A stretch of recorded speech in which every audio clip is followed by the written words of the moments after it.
पश्चिम बंगाल में बीजेपी की वापसी के साथ ही टीएमसी के नेताओं को कार्रवाई का डर सताने लगा है। शुभेंदु अधिकारी अब बंगाल के नए सीएम होंगे। ऐसे में अब टीएमसी के नेता समझ गए हैं कि बीजेपी बंगाल में उनके कारनामों की फाइल जरूर खोलेगी, क्योंकि शुभेंदु अधिकारी चुनाव प्रचार के दौरान खुलकर ये दावा कर रहे थे कि बंगाल में सत्ता में आने के बाद वो भ्रष्टाचार पर जबरदस्त प्रहार करेंगे और टीएमसी के राज में जो गुंडागर्दी चरम पर थी उस पर लगाम लगाएंगे। ऐसे में अब सबसे बड़ा सवाल ममता बनर्जी के भतीजे अभिषेक बनर्जी के सियासी भविष्य को लेकर उठने लगी है, क्योंकि बुआ ममता बनर्जी के मुख्यमंत्री रहते अभिषेक बनर्जी पर घोटाले के आरोप लगे थे और उसको लेकर ईडी जांच कर रही है। अभिषेक बनर्जी को लग रहा था कि उनकी बुआ कभी भी चुनाव हार नहीं सकती है, लेकिन बुआ ममता के चुनाव हारने के बाद अभिषेक बनर्जी के तेवर नरम पड़ गए हैं। चुनाव से पहले अभिषेक बनर्जी केंद्रीय गृह मंत्री अमित शाह को चैलेंज दे रहे थे, लेकिन अब अमित शाह को लेकर कुछ भी बोलने से बच रहे हैं। अब उनकी हिम्मत ही नहीं हो पा रही है। दर्शकों, बंगाल के नतीजों ने साफ कर दिया है कि यहाँ पिछले 15 सालों से टीएमसी के जंगल राज से परेशान लोगों ने जनादेश दिया है। अब लोगों ने परिवर्तन कर दिया है। आने वाले समय में बंगाल में तुष्टीकरण नहीं बल्कि राज्य को अपनी बंगाली पहचान से नवाजा जाएगा। वहीं फिलहाल पश्चिम बंगाल में बीजेपी के नेता शुभेंदु अधिकारी के निजी पीए चंद्रनाथ रथ की हत्या के बाद राजनीतिक माहौल अचानक गर्मा गया है। बीजेपी के नेता अभिषेक बनर्जी पर चंद्रनाथ रथ की हत्या की साजिश रचने का आरोप लगा रहे हैं। वहीं इसके अलावा दूसरे मामलों में भी अभिषेक बनर्जी की फाइलें खुली हुई है। वहीं आप दर्शक भी मानते हैं कि अभिषेक बनर्जी के खिलाफ जो मामले चल रहे हैं उसको लेकर कार्रवाई होनी चाहिए, तो कमेंट में यस और बंगाल में बीजेपी की प्रचंड जीत के लिए गुड जरूर लिखें, ताकि विपक्ष को साफ संदेश जाए कि देश के लोग इस जनादेश से खुश हैं। इस खबर में आगे आपको बताएंगे सब कुछ डिटेल में कि कैसे बंगाल में हार के बाद ममता बनर्जी के भतीजे अभिषेक बनर्जी की बदल गई है भाषा और कैसे महुआ मोइत्रा और सयानी घोष जैसे टीएमसी के सांसद भी अब बदले बदले से लग रहे हैं। तो बने रहिए हमारे साथ अंत तक और देखिए हमारी ये खास रिपोर्ट। साथ ही आप दर्शकों से विनम्र निवेदन है कि अगर अब तक आपने चैनल को सब्सक्राइब नहीं किया है तो अभी कर लीजिए, साथ ही बेल आइकॉन को भी दबाएं। दर्शकों, पश्चिम बंगाल विधानसभा चुनाव में ममता बनर्जी की सरकार के पतन के बाद राज्य के मुख्य सचिव ने फरमान जारी कर कहा था कि राज्य सरकार के ऑफिस से कोई भी डॉक्यूमेंट्स या फाइल ना तो हटाई जाए और ना ही नष्ट की जाए। किसी भी फाइल से कोई जानकारी न रखी जाए। राज्य के चीफ सेक्रेटरी दुष्मंत नारीवाला ने सभी डॉक्यूमेंट के सेक्रेटरी और हेड को ये बात पक्का करने को कहा था। बता दें कि वोटिंग शेड्यूल की घोषणा के बाद दुष्मंत को चीफ सेक्रेटरी बनाया गया था, जो निष्पक्ष तरीके से काम कर रहे हैं। इसके बाद से ही साफ हो गया है कि टीएमसी के नेताओं के काले कारनामों की फाइल बीजेपी जरूर खोलेगी। ऐसे में क्या इसी डर से ममता बनर्जी जनादेश को मानने से इनकार कर रही है? दरअसल पश्चिम बंगाल में टीएमसी के कई बड़े नेताओं के नाम अलग अलग घोटालों और आपराधिक मामलों में सामने आए हैं। पार्थी चटर्जी और अभिषेक बनर्जी जैसे दिग्गज नेताओं पर स्कूल सेवा आयोग भर्ती घोटाले समेत कई गंभीर आरोप हैं। वहीं नुसरत जहां, शेख शाहजहां, मदन मिश्रा और कई नेताओं पर भी धोखाधड़ी, जमीन कब्जाने और यौन उत्पीड़न और दंगा जैसे मामले दर्ज हैं। वहीं अब बंगाल पुलिस ने भी टीएमसी के नेताओं के खिलाफ कार्रवाई शुरू कर दी है। दरअसल टीएमसी के सांसद और पत्रकार सागरिका घोष को सोशल मीडिया प्लेटफॉर्म एक्स से एक कानूनी नोटिस मिला है। ये नोटिस कोलकाता पुलिस की शिकायत के बाद भेजा गया है। दरअसल पुलिस का आरोप है कि सागरिका घोष के अकाउंट से हिंसा से जुड़ा कंटेंट साझा किया गया है। वहीं एक्स ने स्पष्ट किया है कि सरकारी एजेंसी के अनुरोध पर पारदर्शिता के तहत ये जानकारी दी गई है। दर्शकों, सागरिका घोष अक्सर सोशल मीडिया पर अपने विवादित और भ्रामक पोस्ट के जरिए चर्चा में रहती है, लेकिन अब टीएमसी के नेताओं को अफवाह फैलाना भारी पड़ सकता है। वहीं अब लोग भी टीएमसी का खुलकर विरोध कर रहे हैं। दरअसल टीएमसी सांसद महुआ मोइत्रा को फ्लाइट में देखते ही लोग जय श्री राम के नारे लगाने लगे, साथ ही टीएमसी चोर चोर के भी नारे लगाने लगे। दर्शकों, ये बंगाल के लोगों का टीएमसी के प्रति गुस्सा है, जो वो अब खुलकर जाहिर कर रहे हैं। टीएमसी सांसद महुआ मोइत्रा ने खुद प्लेन के अंदर जय श्री राम के नारेबाजी वाला वीडियो शेयर किया है। महुआ मोइत्रा ने इस घटना को खुद के उत्पीड़न से जोड़ा। दर्शकों, हार के बाद भी टीएमसी के लोग जय श्री राम के नारे को उत्पीड़न करार दे रहे हैं, जबकि किसी दूसरे धर्म के लोग अपने नारे लगाए होते तो क्या महुआ मोइत्रा उसे उत्पीड़न करार देती? वहीं महुआ मोइत्रा ने एक्स पर फ्लाइट के अंदर का वीडियो शेयर करते हुए लिखा है कि इस घटना से फ्लाइट के अंदर मेरी सुरक्षा का उल्लंघन हुआ है। ऐसा बिल्कुल नहीं हो सकता कि ये बदतमीज लोग फ्लाइट के अंदर इस तरह का उत्पीड़न करके बच निकले। इस मामले को लेकर महुआ ने कार्रवाई की मांग भी की है। वहीं बीजेपी के जीतने के बाद ही पश्चिम बंगाल में द बंगाल फाइल्स रिलीज होने जा रही है। इस फिल्म पर ममता बनर्जी ने बैन लगा दिया था, लेकिन अब यह फिल्म बंगाल में 15 मई को रिलीज होगी। बंगाल में टीएमसी की हार के साथ ही ममता बनर्जी की पार्टी में खलबली मच गई है। पश्चिम बंगाल में बीजेपी की प्रचंड जीत पर ममता बनर्जी की दो लेडी स्टार महुआ मोइत्रा और सयानी घोष का मिजाज बदल गया है। दरअसल बंगाल नतीजों को लेकर लोकसभा सांसद महुआ मोइत्रा ने कहा है कि हमने एक ऐसी पिच पर अकल्पनीय लड़ाई लड़ी जो समतल थी ही नहीं। इसके अलावा महुआ ने एक्स पर पोस्ट कर लिखा, अच्छे दिन आ गए हैं, सभी बंगाली टीएमसी की गुंडागर्दी से मुक्त हो गए हैं, सभी महिलाएं अब सुरक्षित हैं और सनातनी संस्कृति का बोलबाला है, हम इस जनादेश का सम्मान करते हैं।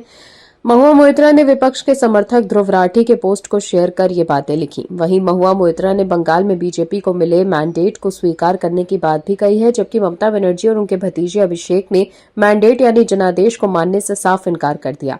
खबरों के मुताबिक टीएमसी के नव निर्वाचित विधायकों के साथ बैठक में पार्टी अध्यक्ष ममता बनर्जी ने कहा है कि जो हारे हैं वो जबरदस्ती हराया गया है। मैं पश्चिम बंगाल पुलिस, सीआरपीएफ, भाजपा समर्थक, मुख्य निर्वाचन अधिकारी और चुनाव आयोग की निंदा करती हूं।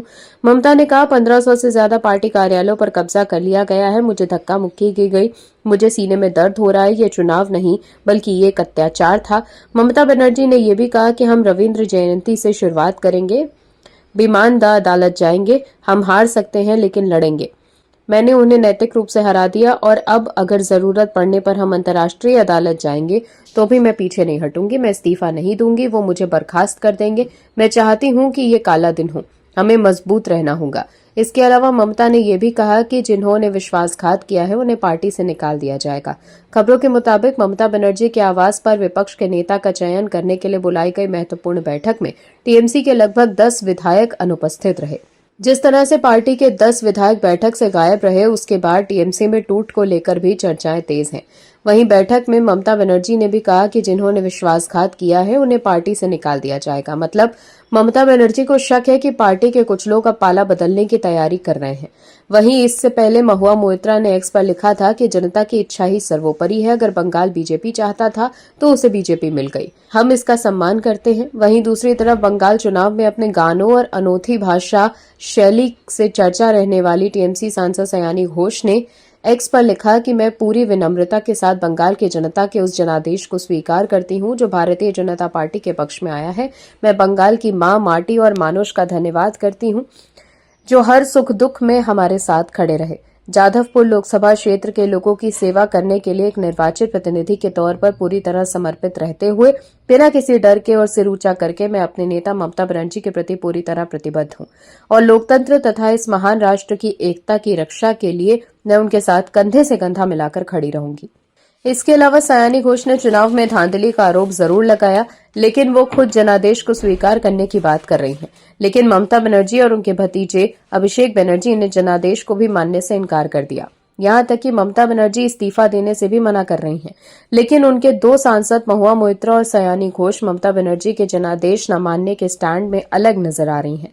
वहीं शुभेंदु अधिकारी के पीए की हत्या की भी सयानी घोष ने एक्स पोस्ट पर निंदा की। सयानी ने एक्स पर लिखा कि श्री चंद्रनाथ रथ के बारे में एक बेहद परेशान करने वाली घटना सामने आई। पार्टी की सीमाओं से ऊपर उठकर राजनीतिक और वैचारिक मतभेदों को भुलाकर मैं इस बात की परवाह किए बिना कि सत्ता में कौन है, हम में से हर एक की ये जिम्मेदारी है कि हम कानून व्यवस्था बनाए रखें और इस राज्य में रहने वाले हर व्यक्ति की सुरक्षा सुनिश्चित की जाए। किसी की भी जान को इस तरह नहीं जाना चाहिए। हम पुलिस प्रशासन से आग्रह करते हैं कि वो पिछले कुछ दिनों में हुए हिंसा की हर घटना से जुड़े हुए हर अपराधी के खिलाफ सख्त से सख्त कार्रवाई करें और कड़े कदम उठाएं।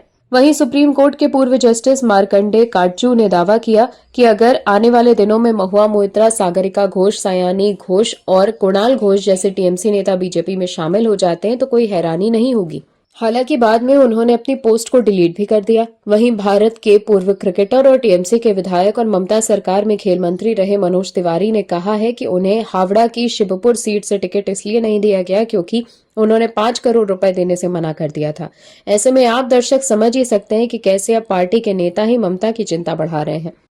दर्शकों, पश्चिम बंगाल चुनाव में बीजेपी की प्रचंड जीत के 48 घंटे के बाद ही शुभेंदु अधिकारी के निजी पीए चंद्रनाथ रथ की हत्या के बाद ममता बनर्जी की पार्टी की मान्यता रद्द करने की मांग उठने लगी है। चंद्रनाथ रथ की हत्या के बाद बीजेपी सांसद राहुल सिन्हा ने आरोप लगाया कि मैंने पहले भी कहा है कि टीएमसी की राजनीतिक मान्यता रद्द कर देनी चाहिए। वे चुनाव हार गए। ममता बनर्जी कह रही हैं कि वो इस्तीफा नहीं देंगी। जब उन्होंने देखा कि कोई भी तरीका काम नहीं आया तो उन्होंने शुभेंदु अधिकारी के पीए को निशाना बनाया और उनकी हत्या करवा दी। इस घटना की जांच चल रही है। मुझे उम्मीद है कि इसके पीछे जो भी है वो जल्द ही पकड़ा जाएगा। वहीं चुनाव में हार के बाद ममता बनर्जी के भतीजे अभिषेक बनर्जी का एक वीडियो काफी तेजी से वायरल हुआ, जिसमें वो देश के गृह मंत्री अमित शाह को 4 तारीख के लिए चैलेंज देते हुए दिखाई दे रहे हैं। वहीं कोलकाता में मीडिया से बात करते हुए सांसद अभिषेक बनर्जी ने चुनाव आयोग से लेकर पार्टी की हार और इस चैलेंज को लेकर बात की। दरअसल अभिषेक बनर्जी ने चुनाव प्रचार के दौरान एक रैली में कहा था कि अमित शाह को चैलेंज करता हूं, यदि आप में दम है तो 4 तारीख को कोलकाता में रहिए, 12 बजे के बाद मुलाकात होगी। आप कितने बड़े गुंडा हैं, 4 तारीख को पता चल जाएगा।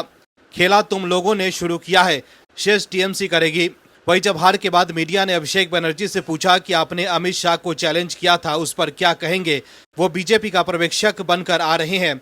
इस पर अभिषेक बनर्जी ने कहा कि आए तो दिक्कत क्या है, बीजेपी के जितने भी नेता आए, पीएम होम मिनिस्टर आए, केंद्रीय मंत्री आए, सिर्फ चुनाव के मौसम में आए तो दिक्कत है। वहीं जब मीडिया ने पूछा कि क्या आप शपथ ग्रहण में जाएंगे तो उन्होंने कहा कि मैं कौन होता हूं जाने वाला, जिनका है वो ठीक करेंगे। इसके अलावा अभिषेक बनर्जी ने कहा कि 4 तारीख के बाद टीएमसी के वर्कर्स पर अत्याचार हो रहा है। दर्शकों, नतीजों से पहले अभिषेक बनर्जी अमित शाह को चैलेंज दे रहे थे, लेकिन अब वो अपनी बातों से पलट चुके हैं और अब वो कह रहे हैं कि अमित शाह के आने से उन्हें कोई दिक्कत नहीं है। वहीं सोशल मीडिया पर भी नतीजों से पहले अभिषेक बनर्जी ने बीजेपी के नेताओं को बंगाल और खासकर फाल्टा आने की चुनौती दी थी, लेकिन अब वो एक्स पर कुछ भी पोस्ट नहीं कर रहे हैं। वो सिर्फ टीएमसी और टीएमसी के नेताओं को पोस्ट को ही रिट्वीट कर रहे हैं। इसके अलावा अब वो ये दावा कर रहे हैं कि टीएमसी के कार्यकर्ताओं पर ही अत्याचार हो रहे हैं। तो देखा आपने कैसे अभिषेक बनर्जी के तेवर अब नरम पर गए हैं। वहीं दूसरी तरफ टीएमसी में अब टूट को लेकर भी चर्चा तेज है। दरअसल कोलकाता स्थित ममता बनर्जी के कालीघाट आवास पर हुई महत्वपूर्ण बैठक में सीएम ममता बनर्जी ने जांच की घोषणा करते हुए साफ संकेत दिया कि पार्टी के भीतर अनुशासनहीनता बर्दाश्त नहीं की जाएगी। वहीं इस बैठक में टीएमसी के 80 में से 71 विधायक ही मौजूद रहे। ऐसे में 9 गायब विधायकों को लेकर अटकलें तेज है। टीएमसी के दूसरे नेताओं के भी सुर बदल गए हैं। जो नेता पहले बीजेपी को आंख दिखा रहे थे, वो अब माफी मांग रहे हैं, बोल रहे हैं कि उनसे गलती हो गई, उन्हें माफ कर दें। दरअसल टीएमसी के प्रवक्ता रिजू दत्ता बीजेपी के नेता शुभेंदु अधिकारी से बार बार माफी मांग रहे हैं। टीएमसी प्रवक्ता रिजू दत्ता ने पिछले दिनों बीजेपी नेता शुभेंदु अधिकारी पर अपमानजनक टिप्पणी की थी, जिसका वीडियो सामने आया था। वहीं अब बीजेपी के पश्चिम बंगाल में सत्ता में आने के बाद रिजू दत्ता के सुर बदल गए हैं और उन्होंने कहा है कि अब वो अपने बयान पर पछता रहे हैं, इसलिए शुभेंदु अधिकारी से माफी मांग रहे हैं। इसके साथ ही अब उन्होंने बीजेपी की तारीफ भी की है। दर्शकों, कांग्रेस के प्रवक्ता पवन खेरा ने हाल ही में सीएम हेमंत बिस्वा शर्मा और उनकी पत्नी पर कई गंभीर आरोप लगाए थे, लेकिन सुप्रीम कोर्ट से अग्रिम जमानत मिलने के बाद पवन खेरा जब पहली बार कांग्रेस के आधिकारिक प्रेस कॉन्फ्रेंस में आए तो उनके सुर ही बदले हुए थे।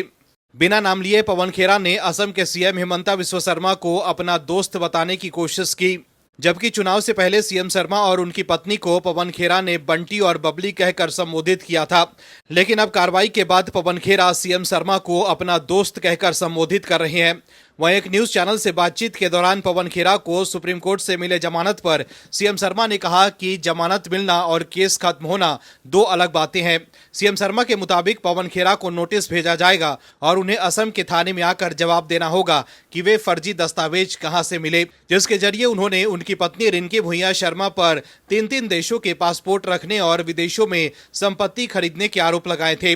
पवन खेरा के फर्जी आरोप पर सीएम शर्मा ने कहा कि ये राहुल गांधी और कांग्रेस का नया टूल किट है, जिसके तहत चुनाव से ठीक पहले एआई की मदद से बीजेपी और उसके नेताओं के खिलाफ सनसनीखेज आरोप लगाए जाते हैं और वीडियो जारी किए जाते हैं। सीएम शर्मा ने कहा कि अगर ये कांग्रेस की सुनियोजित रणनीति न होती तो पवन खेरा को पार्टी आधिकारिक दफ्तर और मीडिया रूम से कथित फर्जी दस्तावेज के साथ प्रेस कॉन्फ्रेंस करने की अनुमति नहीं देती। उनके मुताबिक पवन खेरा सिर्फ एक प्रेजेंटेटर थे, असली साजिश कांग्रेस पार्टी और राहुल गांधी की थी। वहीं सीएम शर्मा ने आशंका जताई है कि भविष्य में उत्तर प्रदेश और उत्तराखंड जैसे राज्यों के चुनाव में भी इसी तरह के हथकंडे अपनाए जा सकते हैं। उन्होंने कहा कि ये मामला सिर्फ उनकी पत्नी के खिलाफ लगाए गए आरोपों तक सीमित नहीं है, बल्कि ये लोकतांत्रिक व्यवस्था को प्रभावित करने की कोशिश का हिस्सा है। उन्होंने कहा कि एफआईआर में सिर्फ पवन खेरा ही नहीं बल्कि अन्य लोगों का भी जिक्र है। सीएम शर्मा ने कहा कि अब उनकी कोशिश ये पता लगाने की है कि पवन खेरा के पीछे कौन लोग हैं और क्या इसके पीछे कोई बड़ा राजनीतिक षड्यंत्र काम कर रहा है। उन्होंने स्पष्ट किया कि इस पूरे मामले की जांच बेहद गंभीरता से की जा रही है। वहीं कांग्रेस सांसद गौरव गोगोई पर लगाए गए आरोपों को लेकर सीएम शर्मा ने कहा कि ये मामला अभी खत्म नहीं हुआ है, बल्कि अब इसकी शुरुआत हुई है। सीएम शर्मा ने गौरव गोगोई और उनकी पत्नी एलिजाबेथ पर पाकिस्तान के साथ संबंध होने के आरोप लगाए हैं। सीएम शर्मा ने कहा कि राज्य सरकार ने इस मामले से जुड़े सबूत और दस्तावेज भारत सरकार को सौंप दिए हैं और कार्रवाई की मांग की है। Bureau report, OMH news. आप दर्शकों से विनम्र निवेदन है कि चैनल को सब्सक्राइब जरूर करें।